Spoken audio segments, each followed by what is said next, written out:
Hari ini kita bakal diskusi satu topik yang saya yakin teman-teman semua di sini yang gabung di acara malam ini ya, group discussion malam ini, mungkin punya, kita jangan ngomong masalah lah, mungkin punya tantangan yang sama, ya, entah punya manajer yang rasa supervisor, atau supervisor rasa manajer, atau yang mungkin belum ada rasanya sama sekali, jadi masih kudu dibumbuin, ya, kita nggak tahu. Nah, di acara malam ini memang saya undang Cilisya, ya. Cilisya ini bidangnya apa sih, terus pengalamannya apa aja sih gitu ya. Nanti biar Cilisya yang cerita. Namun secara ringkas, Cilisya ini punya pengalaman yang cukup bagi aku cukup fantastis ya, dari berbagai background. Kemudian yang salah satu yang cukup menarik buat aku adalah ketika transforming company gitu ya, Cilisya ya, transforming, kemudian dari yang sebelumnya banyak challenge bisa ditata, dan ketika dengar ceritanya memang one of the things yang dirubah ya dari aspek people-nya ya, gimana ngaturnya, plottingannya, dan lain-lain, kapan butuh tim yang seperti ini, kapan butuh tim seperti itu, dan ternyata hal seperti itu tuh ada knowledge-nya gitu loh, nggak cuma sekedar asal hajar aja gitu loh. Dan aku termasuk beruntung punya dapat kesempatan pernah belajar dari Cilisya, yaitu sesuatu yang mungkin menarik untuk di-share. Jadi itu jadi cikal bakalnya acara malam ini ya. Jadi without further ado, please welcome Cilisya, teman-teman. Bagi yang udah pernah ketemu, tepuk tangan dong virtual. Nah, beberapa yang udah kenal, thank you Jay.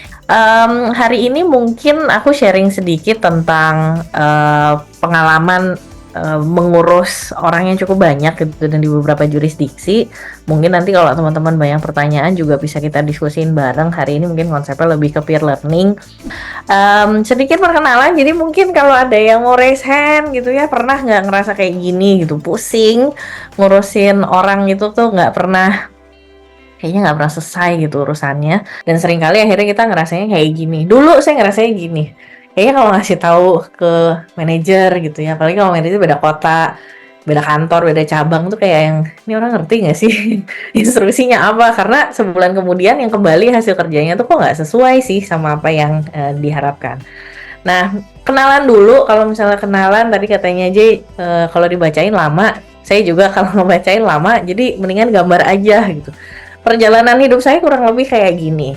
Lahir di Indonesia, sekolah sampai kuliah di Indonesia, tapi habis itu saya berkesempatan untuk kerja di luar negeri, sekolah di luar negeri, keliling-keliling. Ternyata banyak juga ya waktu nyusun ini. Ternyata lumayan nih. Saya pernah merasakan kerja di organisasi publik, pernah merasakan kerja di swasta, multinasional. Yang paling besar yang saya pegang dulu, kita punya kantor di 30 negara, ada 80 kantor gitu. Jadi yang harus diurus udahnya banyak, kelakuannya beda-beda, terus budaya kerjanya juga beda-beda. Dan mungkin ini yang malam ini bisa kita gali bareng-bareng. Nah, kalau yang sedikit lebih resmi, nggak perlu dibacain, tapi gambarannya kurang lebih kayak gini. Sekolah kebetulan sampai S2, tapi S3-nya belum berani. Kalau memimpin perusahaan, sekarang saya memimpin sebuah perusahaan namanya Chandranaya Lestari.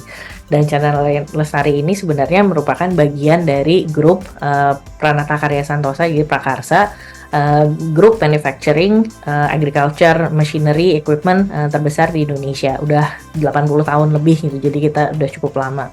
Tapi selain itu saya juga terlibat misalnya di APindo, Asosiasi Pengusaha Indonesia, di mana kebanyakan fokus kerja kita di hubungan antara pemberi kerja dan penerima kerja. Kemudian saya juga banyak aktif di ada Koalisi Ekonomi Membumi, banyak kegiatan juga yang kaitannya sama Pusat Logistik Berikat, dengan komunitas pengusaha seperti Entrepreneurs Organization, di mana ini Jay, saya dan beberapa teman ada di sini. Tapi ya selain itu katanya harus work-life balance. Jadi saya juga scuba diving, suka gambar, kadang-kadang juga suka keluyuran gitu. Kebetulan hari ini saya lagi ada di Singapura. Nggak keluyuran guys, tapi ya gitu deh, keliling. Nah, kalau perkenalan tentang grup kita sendiri, Prakarsa itu memang terdiri dari beberapa perusahaan. Yang pertama ada Agrindo, khusus di manufacturing mesin. Kemudian kita ada di grup namanya Daya Santasa Rekayasa, di mana specialty-nya itu adalah precision irrigation, greenhouse yang urusannya sama IoT di pertanian. Kami sudah 30 tahun lebih gitu bergerak di sana. Kemudian ada pabrik mesin guntur yang kaitannya sama pompa, sama komponen. Terus kita juga punya portfolio digital, jadi ada supply chain finance solutions namanya Esix. Dan untuk channel Raya Lestari sendiri kita fokusin memang di sustainable finance dan venture builder. Jadi banyak perusahaan yang kita bina juga. Sektornya banyak, kita banyak bekerja di financial services, agriculture, kita banyak kerja di teknologi dan media juga. Terus kita di renewable energy ada beberapa inisiatif yang public-private partnership. Terus sports and lifestyle, nah termasuk kita juga punya binaan beberapa SMK dan kampus. Kalau dari expertise sebenarnya cukup beragam, jadi apa yang ngerasain punya manajer dan supervisor, termasuk karyawan-karyawannya itu di macam-macam bidang juga. Nah saya mau mulai dengan ini dulu, job title Transparency Enhancement Facilitator. Yang kita ngebahas hari ini tuh manajer rasa supervisor, supervisor rasa manajer. Nah, kalau teman-teman ngelihat ada job title kayak gini, kira-kira menurut teman-teman ini pekerjaan apa? Boleh dari kompetensinya, boleh dari tugasnya, boleh dari posisinya. Coba jelaskan ke kami, kira-kira Transparency Enhancement Facilitator ini pekerjaan apa? Ada yang mau open mic? Ini Auditor? ada peran auditor. Ada yang auditor, oke. Ada apa lagi nih? Jembatan perusahaan dan karyawan, oke. Transparency enhancement ya. Ada culture implementer, HRD, oke. Kalau level kira-kira ini level apa nih? Supervisor, manager, staff, team leader. Kalau kayak gini, Advisor atau team leader sih Risha? advisor atau team leader. Yang lain ada tebakan-tebakan? Culture, HRD, jembatan, auditor, keren-keren ya ininya. Ikutin apa kata Kok Tirto. Oke.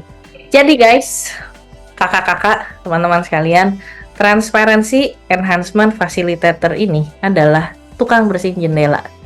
Jendelanya yang bening ya. Kalau bening itu dia transparan.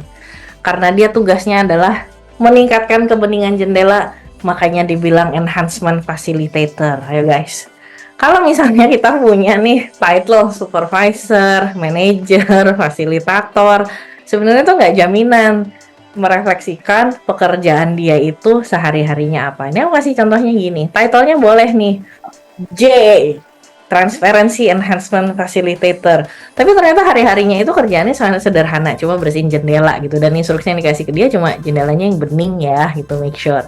Jadi tadi tebakannya semuanya boleh nih keren-keren, dan kita juga biasanya sering gitu, keren-keren menerjemahkan jabatan yang kita kasih ke tim kita sendiri. Kan ini supervisor ya, harusnya dia keren nih pekerjaannya gitu, padahal sebenarnya tidak ada yang menjelaskan ke dia sebenarnya tugas dia itu apa gitu, cuma dikasih title. Atau ada juga karyawan yang pengennya naik posisi gitu ya, gila hormat, dalam tanda kutip gila hormat gitu ya, dikasih title happy gitu, tapi ketika dia harus perform sesuai dengan role-nya malah jadi nggak kemana-mana gitu, karena antara title sama apa yang dikerjakan sehari-harinya tuh nggak nyambung gitu. Kayak ini Transparency Enhancement Facilitator sebenarnya ya ini window washer aja gitu hari-harinya. Nah, jadi kalau kita ngerasa ini kerjanya aduh gitu ya, serba salah. Yang salah itu sebenarnya kita juga gitu. Karena mungkin kita salah memahami kompleksitas pekerjaan yang kita berikan ke si manajer atau supervisornya.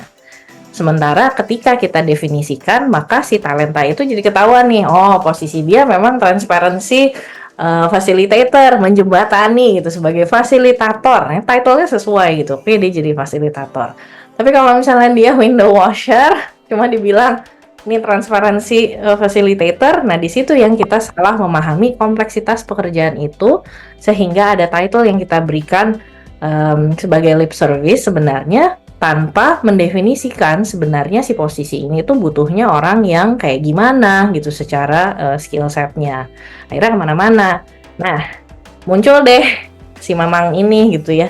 Ini tuh sebenarnya supervisornya, manajernya, leadernya atau apa, karena dia itu dikasih tugas kamu jadi supervisor jendela gitu ya. Ya udah dibilang jendela yang bening ya. Kalau misalnya dia jadi manajer, jendelanya yang bening ya. Dia jadi leader sama juga gitu instruksinya si Mamat ini gitu, jendelanya yang bening ya. Tapi kita sendiri belum memahami sebenarnya tugas si mas-mas yang minum kopi ini sebenarnya jadi apaan sih. Dia supervise, dia memanage tim yang isinya tukang bersihnya kita semua, atau dia sebenarnya nge-lead organisasi ini atau sebuah divisi yang bertanggung jawab atas facilities di organisasi itu.